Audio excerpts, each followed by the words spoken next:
Hi, I'm Julie Ross, And I'm Gregory Abbey. and you're listening to the Parenting Horizons podcast. Julie is a longtime parent educator and counselor. And Greg is an actor, writer, and director, and more importantly, a parent just like you. Through conversations covering a range of different topics, challenges, and roadblocks, we hope to give you a few of Julie's tools that might just help make parenting a little bit easier. And look, nobody's perfect, and parenting is challenging to say the least. But with a few skills under our belts, we just might be able to be good enough parents and enjoy the journey and our children a little bit more in the process. Hey, everybody, welcome back to the Parenting Horizons podcast. We are, as we record this in the middle of summer, I'm here as always with my co-conspirator, friend, and mentor, Julie Ross. Julie, how you doing? I'm doing good, having a good summer so far. Great. How about you? Same. It's going fast, but enjoying it. It's been great. So today we are going to talk about resiliency with your kids, which I think is something we've touched on a little bit here and there in the podcast, but it's great to kind of zero in on this. And we are lucky enough to have a guest today. We are joined today by Dr. Kate Lund, who is a licensed clinical psychologist. She is an author and a speaker, and she's written a book called Bounce, Help Your Child Build Resilience in School, Sports, and Life. Kate, thanks for being here. Thanks so much for having me. I really appreciate it. Yeah, it took us a little while to get our scheduling down, but I'm psyched that we finally connected.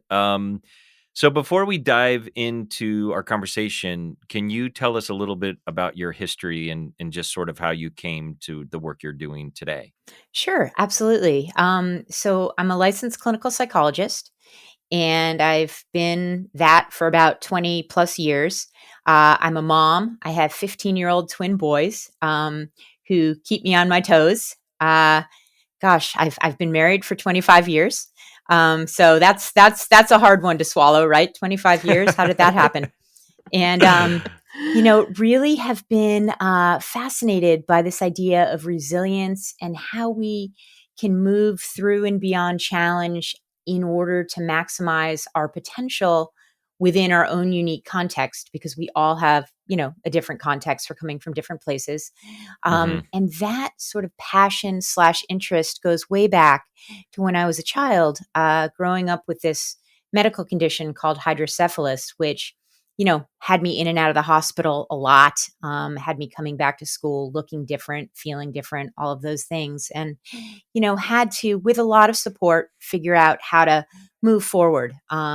And figure out, where were my points of potential and how could I reach those over time? And so it all sort of comes together for me in my professional world and my personal world at this point. But that's where it all started. Wow. So when you say that, though, were those, as a child, you're overcoming that? Was that with the help of your parents or things that you were putting together yourself or looking back in reflection? Well, it all started obviously with the support that I had from my parents, teachers, parents of friends, but really started at home with my own parents, who obviously were there, on the front lines, managing those really hard moments, managing the crises when they came up, that kind of thing, but really also helping me over time to focus on what I could do as opposed to what I couldn't do. Really important thing that they did was treating me as any other child, a normal child, typical child, when my shunt was working, when things were going well. Obviously managing the crises as they came up, but really that core foundation of helping me to see what I could do as opposed to focusing on what I couldn't do was the most important thing that they did for me early on. And was that the inspiration for Bounce? Like, can you talk a little bit? Because we're going to kind of go through some of the ideas you explore in the book Bounce. Was that sort of your inspiration to write that book? Like, what inspired you to write Bounce? Well, partially, because my own experiences as a child are definitely very influential in how my career and my work and my passions, interests within the context of psychology have developed. So, definitely a piece of it relates to my own childhood. But then more than that, as my career developed, I spent many years working in a pediatric burn hospital, watching and working with children and families as they overcame really significant burn injuries, where they came out on the other side completely transformed and needed to create a new sense of normal. So Mm, there's that was huge. And then my subsequent work as, a psychologist, working a lot in medical psychology and many other domains. And then finally, the third thing that sort of pushed me towards writing the book was observing my own kids as they were mhm. going through, you know, their own early challenges, in Right. school and that sort of thing. And the book is focused on the elementary age child because the inspiration for the vignettes that I put together, bringing together clinical experience, personal experience, and then what I was observing in my own kids kind of brings it all together. So it's kind of multifaceted what inspired me to write this book. That's great. Yeah, and that makes sense. And I mean, even as you're speaking, so it obviously those circumstances, someone having a disease or being burned, those are bigger challenges, obviously, to overcome in terms of resiliency. But it sounds like, and let's go through them a little bit because you talk about the 7 pillars of the resilient child in your book. But I think what you're saying is those sort of ideas that you can apply to these sort of major obstacles can also be applied to just everyday challenges like that you said you were seeing in your own kids. Is that the idea? Absolutely, yes. And the other really important point to make is that the pillars outlined in the book, which we're going to touch on here in a second, I think, really apply to all of us across the Mm, lifespan. And so Mm, that's a really important piece as well, because we're all dealing with challenges and we all need, ways to move through and beyond those challenges in order mm. to maximize wherever it is we are at that moment. So can we just talk about what would you say, like, what is the first pillar? What is the maybe the main idea or maybe one of the more important ones that you talk about? Sure, absolutely. So, the first pillar that we outline in the book is this idea of tolerating frustrations and managing emotions. And really what we're talking about there, we can think of this, from a much broader context. It's important to manage our stress response, consistently day in, day out. Because if we think about it, I know your listeners can't see my hand, but if we're starting sort of maxed out in terms of our stress or our level of anxiety or angst, and then a challenge hits, Mm, we're going to escalate to the point of, potential shutdown. And then we're not going to be able to do much of anything.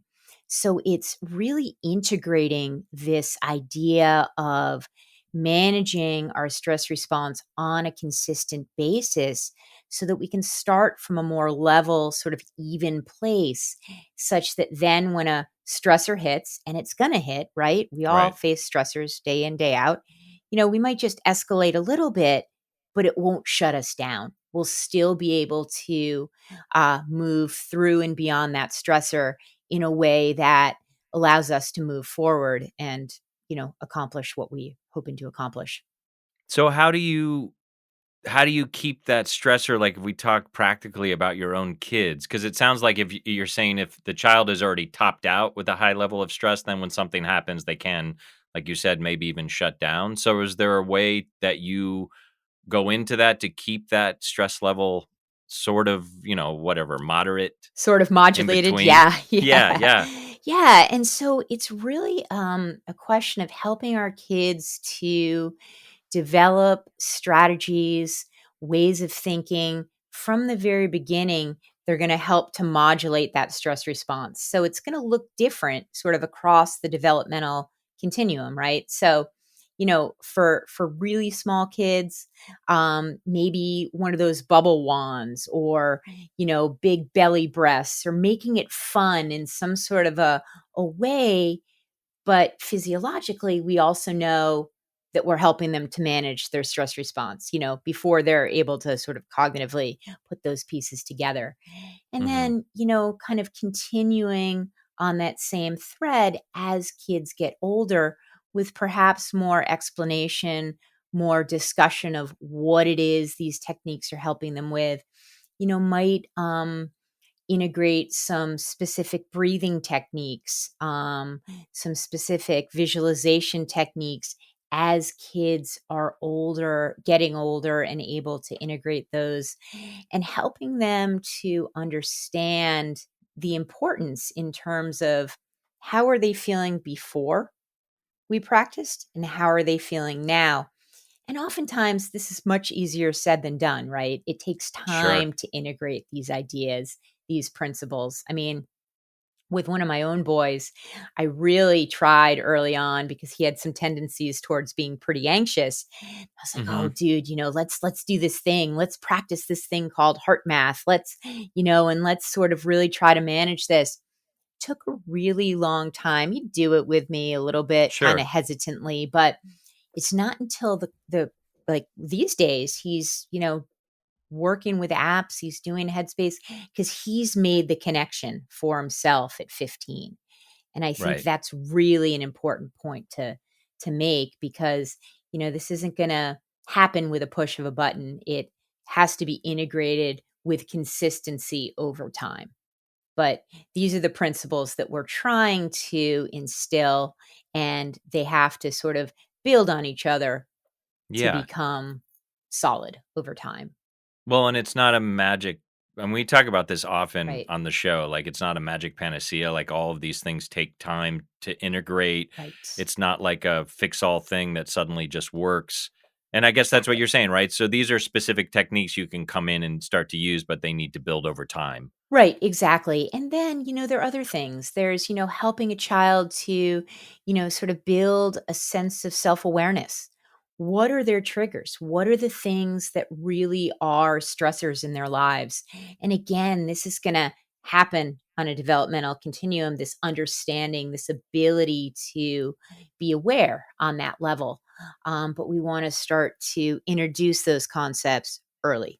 But does that mean, like, in conversation with them? Like, how do you mean that, like, practically? Like, it sounds like with your, so let's say, hypothetically, it's your son, which, since you have twins, must be interesting because 'cause I'm sure, no 2 child is alike, obviously. So if you have one child that's has a lot of anxiety. So in terms of helping build resilience and helping them to overcome these obstacles, is it a combination of, like, you're going in the moment and trying to talk through it with them? And obviously, it's different whether they're in 1st grade or ninth or 12th grade.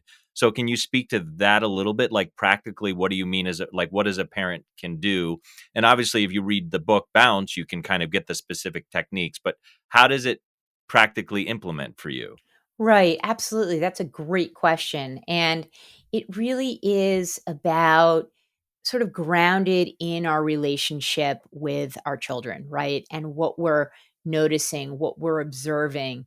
And kind of for the younger kids pointing that out and then maybe trying to redirect towards let's go shoot a basketball or let's get outside, let's get some fresh air, because these are other techniques or strategies that can really help kids sort of get out of those moments of stress.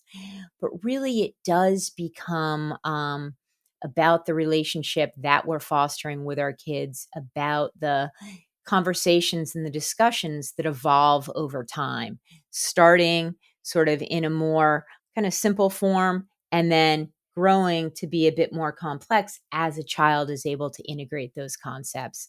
But it's really about also being open to hearing about and understanding their experience without Mhm. trying to hit that fix button, because Mhm. there really is no one fix button. There's no one size fits all in any of this. And it's sort of trying to observe and understand over time what it is our kids need. And I think one of the things, Greg, that you and I have talked about on the podcast before is the need in these situations for adults, for the parents to tolerate their own discomfort Yeah. about their children's discomfort. Oh, yeah. Because when we get uncomfortable about how our child is feeling, we could be sad, we could be angry, we could be frustrated, it could be, any number of feelings. But the tendency at that point when we're not tolerating our own feelings is to jump in and fix it, as you just said, Kate. And that fixing it doesn't allow, I think, for me, what it does is two things. The first is that it communicates to the child that their feelings are not tolerable, that they're not normal, and that they need to be fixed. And then the second is it doesn't give them the practice solving their own emotional regulation, which ultimately leads them to be able to be resilient around all of the feelings that we feel. Absolutely. That is such a great point, and it's spot on, right? Because ultimately the overarching goal is to have our kids integrate these skills and these techniques to be able to self-regulate and manage their own emotions and their own emotional state. But yeah, then the piece about, really being open to hearing how our kids are feeling and that being okay, whatever those feelings are, is so important. Well, we talk about curiosity on this show all the time because that's what I'm hearing you kind of say. And I'm constantly even working this summer. One of my daughters is on a European trip. My older son is in the city. So we're here with our 15-year-old. And it's really about, it feels simplistic to me, but it's also feels so true that trying to continue to show up with curiosity about what their experience is, and then Yes. it's threading the line of also, like, putting some boundaries around it, but not squashing them. So I really try to come from a place of always, like, because I know, like, for example, there's been some experimenting with drinking this summer, like, but the idea being, like, how is that for you? I'm hearing that, Kate, in your as you're talking, that's what it feels like. This idea that Julie talks about all the time, and more and more as I tried to take Julie's work and the guests we have, that wow, how important it is if you can to show up and really be open to their experience so they feel some agency and a piece of it, and it's this connection that goes on. I don't definitely do it perfectly, but in the back of my mind I'm always going, like, don't put your points of view, and it doesn't mean you don't bring your points of view or your advice, or but if you do that too much, I feel them shut down. And I find, I've found it a lot this summer when I'm able to just say, hey, how is it going? How is that for you? Oh, what was that like? Even if internally I might be freaking out a little bit, giving them the thread to share their experience. And I think, like you said, and maybe you can speak to this, and Julie too, is that building resiliency for kids is allowing them to build it on their own and fumble through these moments of frustration, despair, fear, or whatever it is.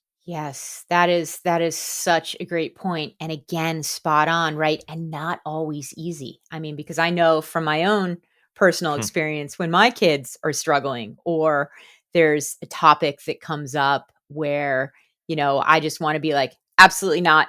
That is not tolerable.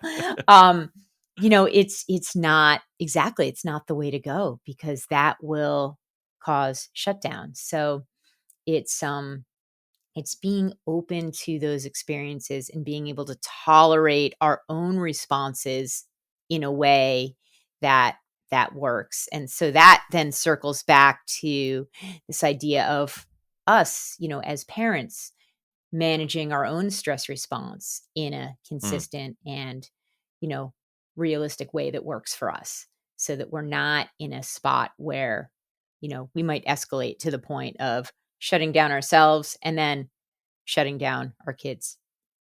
Well, what about, because you have 15-year-olds, I do too. I have a 15-year-old. So what do you do when that, because it's sort of this natural, they don't necessarily want anything to do with you. Like, how do you approach it when you're not able to penetrate? Which we've kind of gone through this on this show a lot in different ways, but I'd love to hear your take, because if a child is struggling, we have in coming out of the pandemic, especially, there's been a lot of depression, isolation, anxiety. And sometimes, I mean, we have close friends that are struggling with one of their kids, like, very shut down, and it's hard to penetrate that. Mm. So, do you have any advice around that situation when they are shut down and they're not as willing to communicate? Because sometimes when they're little, they can be more open, obviously. How do you approach that? Right. And so, the way we approach that here in our own house is really just, by trying to create space, by being available, and not, pushing per se. And that's sometimes hard because, the tendency is to be like, no, really, tell me what's happening. Like, how are you doing? But really sort of consciously creating space and availability. Is something that seems to work pretty well here. And our guys are quite communicative in general. Definitely some shifts as they've gotten a bit older, and that's normal. But really just being open to the experience without interjecting our own thoughts and ideas, unless of course there's something that's just non-negotiable in terms of Sure. this isn't going to be safe type of thing. Hmm. So really just trying to create space and being available, I guess, are the two big ones that I would say. Julie, I know you've talked about it before, but can you reiterate? Because she's sort of saying a lot of this, I think, similar ideas that you do, but in terms of Yeah. how a parent can break through that wall a little bit if a child's struggling? Well, I think Kate's right. The availability is really critical. But the mistake that I find that a lot of parents make is that they want their kids to be available on their time, you Right. know? Right. And so it really is about observing and waiting for the kind of the right moment, when their defenses are down, you're having a good, flow with them, and you're attuned to them. Yeah. And that attunement is that open door of they're available. And that, then we can make ourselves available as well.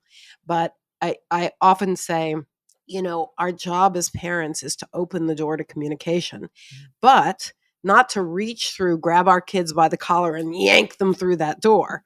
Our goal is to open the door and they shut the door, open the door and they shut the door. And then eventually maybe the door stays open a crack and we're able to, like, get in there a little bit. I think a lot of parents come at their kids wanting information from Mhm. their kids. What's going on in your life? What are you doing? How's school going? This kind of thing. And I find that that's a sure shutdown, because kids are like, don't I'm I'm not here to entertain you, mom or dad. Get a life of your own, Yeah. and I'll share when I'm ready. So yeah, I think that availability really requires an attunement Mhm. to the appropriate timing, observations, communication, if you can get some going, dialogue, all of that. Absolutely, absolutely, and that sort of circles back to this idea of awareness, right? And our own awareness, as parents, and being aware of, attuned, as you say, to Mhm. where our kids are in space and time, and Mhm. being willing to open ourselves up in those moments where we notice they're opening up, even if we're not Mhm. necessarily, feeling it in that moment, but being able to pivot is very important to make that connection. Hmm. Yeah. I found with my own kids, especially when they were adolescents, their availability it was the worst timing in the world. Like, I would be already in bed, half asleep, and one would come in and sit on the bed, "Mom, can we talk?" And I'm like, I don't wanna talk. I don't wanna talk, please. But you have But, to take it, it's right? about, yeah, you rouse yourself and you say, "What?" And those some of the most important conversations Mhm. came up at that midnight or 1 AM hour, like, "There's kids in my class who are smoking pot. I need to talk to you about it." And I was like, "I'm awake now, Yeah. and we're gonna listen, because you're available right now for and Right. want to talk to me." Yes. So yeah. Yeah, I will say it's hard. I mean, Mhm. Julie says it all the time, like, parenting is hard. It's funny that so my daughter called from wherever she was. She might have been I'm not sure where she was, but anyway, she called and woke up my wife, it was 3 in the morning. Well, my wife answered the phone and said, it was our daughter, and said, "What time is it there?" And my daughter was like, "It's 9." Oh. And my wife was like, "Oh, it's 3 a.m. here." And my daughter, without skipping a beat, just launched into like blah blah blah blah blah. And my wife knew, like, well, I don't really want to do this, but we haven't really spoken to her, and I have to show up. And Right. that's what it is. You got to find the spots, right, where Yes. you can Yeah. create some. I guess, Kate, you put it availability, right? Mhm. Yeah. Right.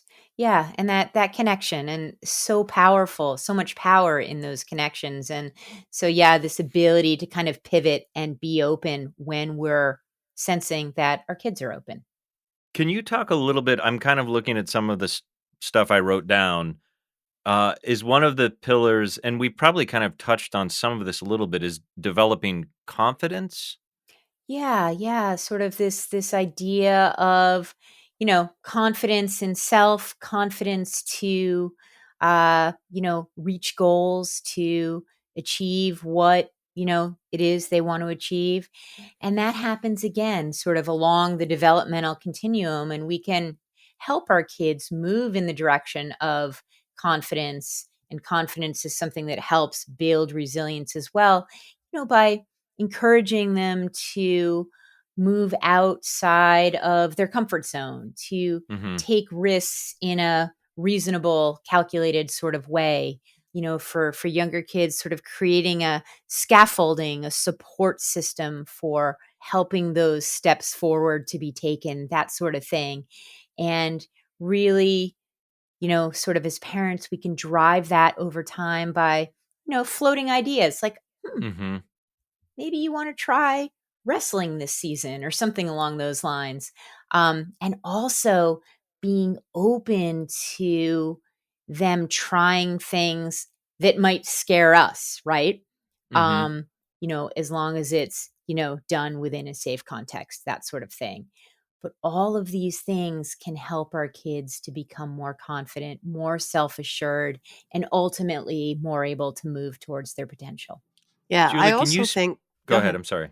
I was just gonna say, I also think that helping kids reflect on, for example, an experience, let's say an upcoming experience that they're worried or concerned or anxious about, and they do it anyway, right? Mhm. And then circling back and reinforcing the fact that, you must feel really proud of yourself because I know you felt anxious about that.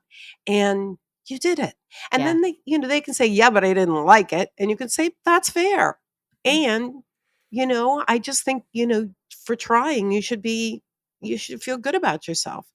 So really kind of helping them reflect, because obviously fear of the unknown is a big fear for everybody. If we don't know what's going to happen, it generates a lot of anxiety. But looking back on how we've handled anxious feelings in the past and how we've actually gotten through them, I find can be a great strategy for moving into the unknown and past it. I think that's a great point. And, really, as you were talking, it really made me think of this experience I had with one of my boys this past June, actually, when I was dropping him off. He did a camp slash summer academic enrichment program at a school in Connecticut. And he was super nervous, Hmm. really was on the fence. Does he really want to go? Does he not want to go? We really encouraged him to go. So I'm dropping him off. He's this is going to be terrible. I can't believe I'm staying for 5 weeks. This is terrible. I will tell you what, by the third day, we barely heard from him again for the rest of the 5 weeks. He had Yeah. a blast. Right. And he met, I mean, he's very social, right? And so he met kids from all around the world.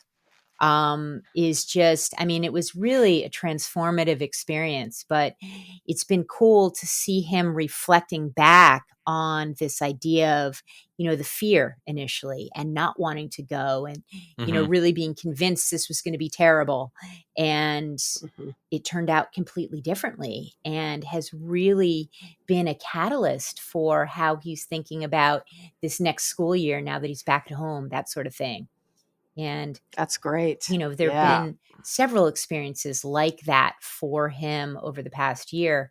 And it's really cool to be a part of that reflection process and kind of hear the conclusions that the kids are making for themselves. So it's kind of, yeah, that's a great, great point that you made, Well, and Trey. I also think it's difficult as a parent because as you're talking in that moment, and that's the challenge, is it like at one point do you say, feel the fear and do it anyway, and I'm gonna help guide you through this, or is it too much? I mean, as you were talking, I was reflecting on my now daughter who's literally gallivanting around Europe for 4 weeks and now going to Indonesia. When she was in 5th grade, she had a lot of homesickness. We had a summer camp thing, and it was the same thing. Like, we were both dealing with, my wife was kind of on the phone with her, and we were really, and I'm sure this is very common with summer camp, but we were really on the cusp of going to get her. And Yeah. like, it took a lot because she was really having a hard time. Yeah. And like, do we go and pull her? Because I think we understood, like, okay, but if she can get through this, and luckily we did hold on. Yeah. Um, and didn't go and get her. Right. Uh, and she was really, really, really struggling. So Yeah. my wife and I were really saying to each other, like, are we helping her, or is this like crossed over into, no, we should go get her? I'm so grateful because, like you said, in the same way with your son, like she had the same experience within a few days, maybe more than a few days, but it ended up being hyper positive. Yeah. But also, now having that experience to reflect on, and I think Julie made the great point, because I don't even know if we did that, but then to reflect on it afterwards to say, like, wow, you really worked through that, or we all did, and look what happened. Yeah. So then you can take that experience moving forward, and like I said, now she's like, and I'm sure she, because it was traumatic, I'm sure it's implanted in her that she can look back and say, wow, that was really hard, but I did kind of stick it out. And we had a few of those experiences with her with summer camp. So, Yeah. but I think that's kind of what you're saying. You're both saying. Yeah, absolutely. And that line, right, it can be blurry at points. And there Hmm. are moments, there are instances where, yeah, it's probably better to pull the child. But then how can we as parents, as you mentioned, Greg, hold on to just see if it's going to work? And then, oftentimes it does. So it's again goes back to that awareness, that sort of astute sense of what is it that our kids really need, and sometimes that's not always clear. Hmm. Right. Exactly. I get a lot of questions from parents of, I don't know when I should push or how much I should push or Right. whether the baby bird is not yet ready to leave, the nest. Right. It's hard and it's really, really individual. Like it's Yes. really, you have to assess a lot of the different factors and, have they had bad experiences in the past? Have they had no experiences? No experiences are, that just brings up the fear of the unknown, but it's okay to have a first experience. We all have to have that. Yeah. So yeah, it's, I work with a lot of parents on trying to discern that Mhm. as they're sending their kids to sleepaway camp or boarding school or even to the grandparents for a vacation, right? Yeah. Are can they do this? Much of the time, the answer is yes. Right, absolutely. And, kids, right, are all developing at different rates too, right? And we had that illustrated very clearly here at our house in that, twin boys, same exposures, same everything from the get go, but really different developmental trajectories. And didn't mean that there was anything wrong with the one who is, developing a little bit more slowly. He's really come into his own, but, it's taken time. And, you know, his readiness for certain things not didn't happen on the same schedule that his brother's readiness did. And so as parents, we had to be very kind of keenly aware and able to watch and observe and wait, and let things evolve at the pace that worked for one versus the other, and kind of, letting that happen. And it's easier said than done, very much so. Yeah. Yeah. I would imagine with twins as well that there may be a tendency for them to compare themselves to the other. Yeah, I think that there might be a little bit of that for sure because they're twins and they're the same age, and but they've really, I think, developed their own senses of themselves. And one thing that really helped in our case was that one of them left for a different school in sixth grade, Mm, so was able to sort of create his own sense of identity at this new school. And then his brother sort of maintained his sense of identity and developed it further at the school that they both started at. Um, and that, I think, for us was really, really helpful. And now it's become a situation where they, sort of support each other in ways that are focused on each other's strengths, right? So one of mm, them is a pretty accomplished rower, and he's been rowing for years. And his brother just started last year. First thing he wants to do every night when I pick him up from practice is call his brother to mm. talk about the 2K time and the strategy and, well, how can I do this? How can I do that? And then there are other things where his brother will seek his advice. So it's kind of a really neat dynamic from that perspective that's developed. Mhm. But absolutely, there is, sure, some underlying comparison always, because Right. how can there not be? Yeah. Yeah. Right. Well, I also think, and Exactly. this feels, again, sort of simple but true. This idea that for parents to always keep in mind that each child is different, so this kind of Right. shifts, and you have to be open to that. I think as you're talking, I feel like I've been thinking about a lot of this summer, and and then now I'm realizing it is really related to resiliency and confidence. And maybe you guys can both speak to this. That it's feeling more and more true to me is that this line between, especially because I've been experiencing it with my younger daughter this summer, is like, how do you give some structure but let them have freedom? So it's not like we allow her to go off and do whatever she wants, and that'll build confidence because she's independent, but we don't come on so strong. And it is this fine line, but I'm realizing, like, to let her know we're there and to have some sort of boundaries and structures in place, but not squash her, and let her have some freedom too, so she's building her own self-confidence and having that, but knowing we're there. Does that make sense? I'm feeling like this topic, this idea that we're talking about today, lies somewhere in there. I would say yes, for sure. And again, easier said than done, right? Mhm. Creating sort of a structure, a scaffolding, which allows kids to know that we're here, know that we're available, know that we can give input, and we will give input when necessary, but also creating that space for them to explore and figure out, what's best for them so that they can develop that confidence to move forward, because it's all about this idea of finding ways to maximize their potential within their own unique context, whatever that context is for them. Can you I mean, scaffolding, I think, because you said that word, that really, because it's support, but it's also open, scaffolding. I don't think of it as like a brick wall that's around them, I guess, but, Right. I mean, I don't know, Julie, do you have anything to add to that?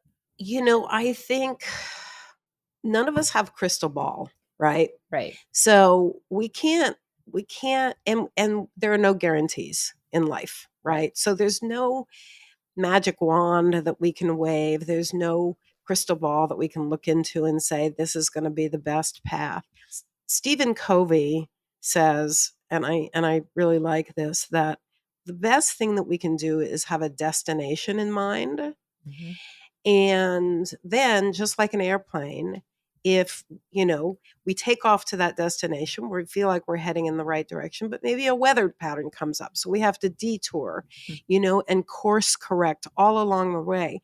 And I think if we have kind of a destination in mind for our kids, which for me was always to be independent, to be safe, and independence, right? Yes. Yes. That, I could let them go, but watch the plane as it's going towards this destination Hmm. and step in if necessary as the kind of flight controller, Yeah.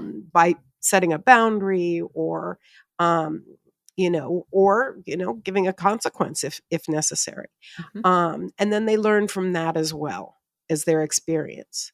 I find that probably overprotection Hmm. is the biggest barrier to kids becoming truly independent. And, Right. because it doesn't allow them to experience, have the experiences that life presents us with that we learn from. So a lot Right. of parents, have this kind of microscopic view, and are trying to control everything. I think we keep the destination in mind and just keep asking ourselves, are they on that path? Do we need to course correct? Yes, I love that point, and I love that metaphor. I think that's spot on because it's it speaks to this idea, parenting, kind of child development is not linear. It's not an A plus B equals C at all.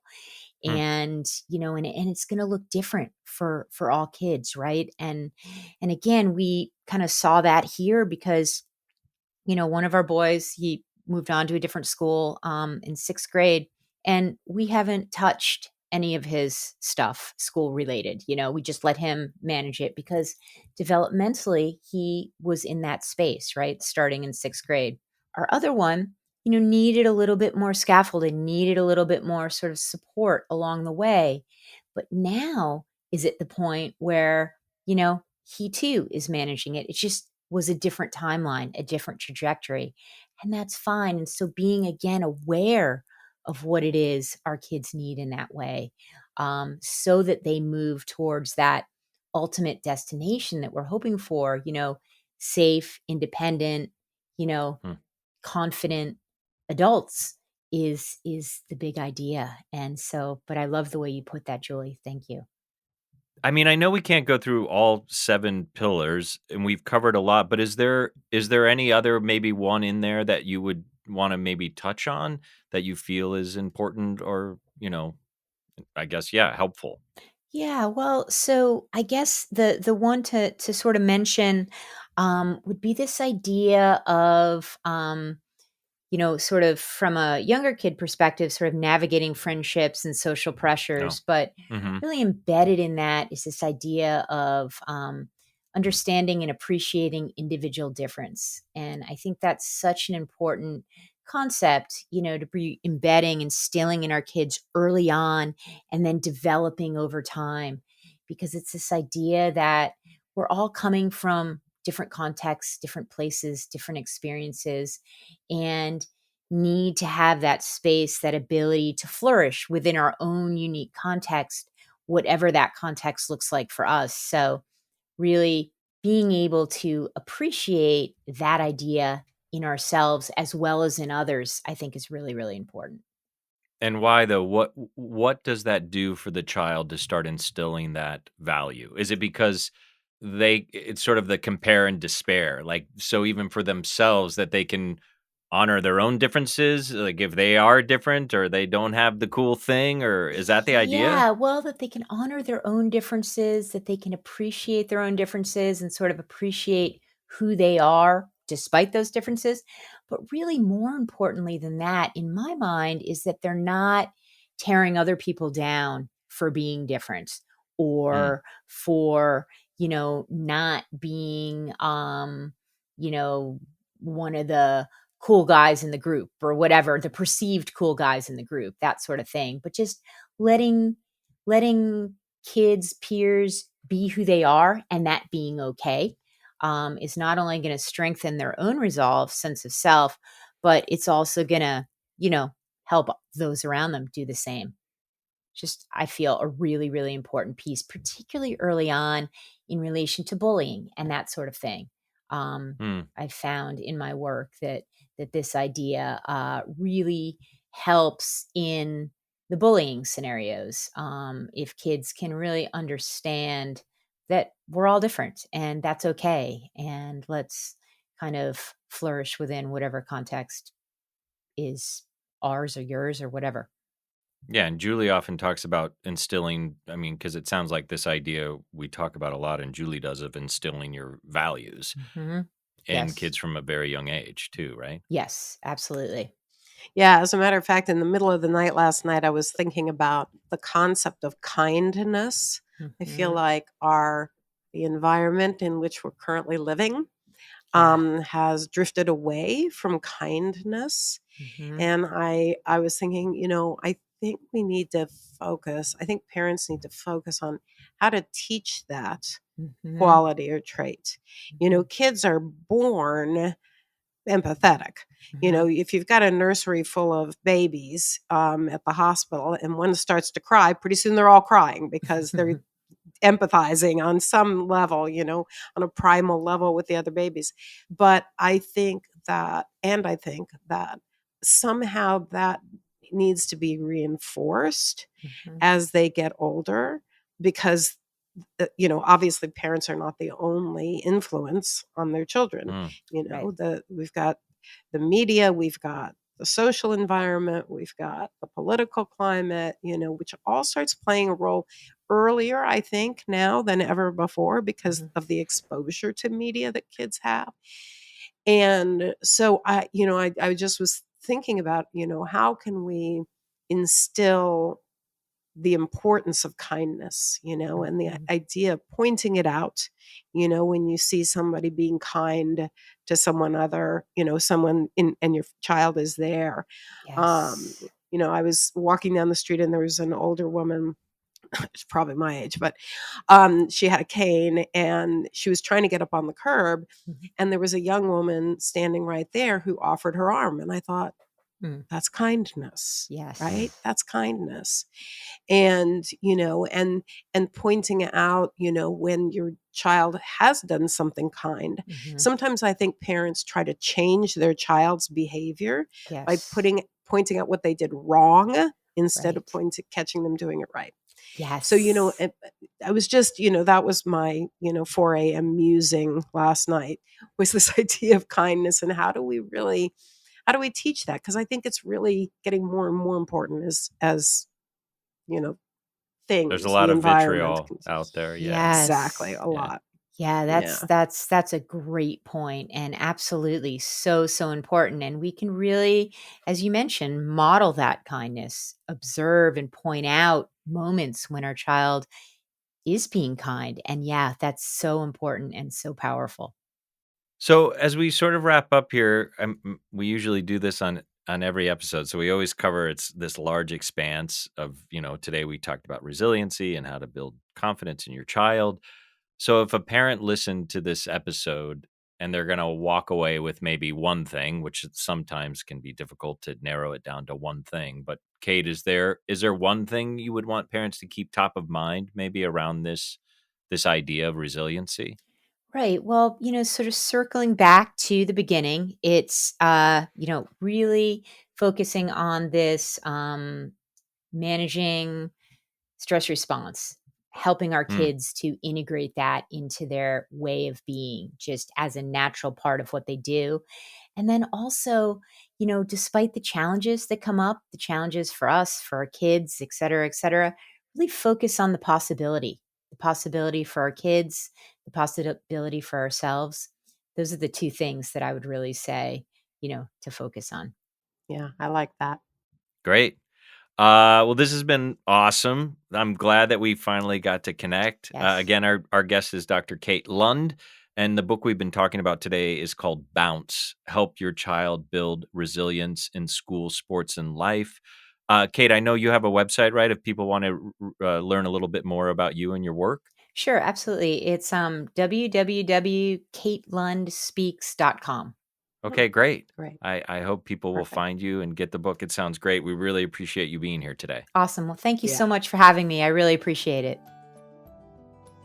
Thanks for listening to the Parenting Horizons podcast. If you enjoyed today's episode, please share with your family and friends. And if you'd like to hear more about Julie's work, join one of her parenting groups, or see about individual counseling, please visit parentinghorizons.com, or you can email Julie at julie.ross@parentinghorizons.com. We'll see you next time.